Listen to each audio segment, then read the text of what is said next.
নমস্কার, আমি অরিজিতা সুইডেন থেকে। আজ আবারও ছোট্ট একটি মিনি ব্লগ নিয়ে।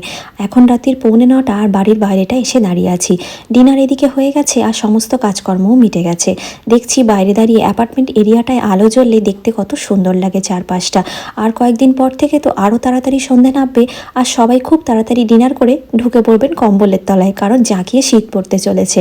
আর এদিকে আজ রাতের ডিনারে ছিল হালকা করে মুসুর ডাল, সাথে ছিল কচু আলু চিংড়ি মাছ দিয়ে খুব সুন্দর একটা তরকারি, যেটা আমার মায়ের রেসিপি শেয়ার করেছি একটা শর্টসের মাধ্যম দিয়ে। সাথে ছিল পোস্তর বড়া।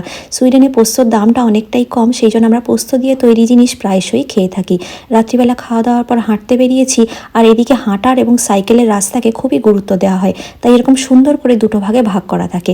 সাইকেলের রাস্তা এবং হাঁটার রাস্তায় কোনো রকম কোনো গাড়িও যাতায়াত করে না। আর হিসিংগেন ব্রিজটার নিচে দাঁড়িয়ে দেখলাম কি সুন্দর লাইটটা চেঞ্জ হয়ে গেছে, দেখতে কত ভালো লাগছে। আজকের এই ব্লগটা এখানেই শেষ করলাম। সবাই ভালো থাকবেন।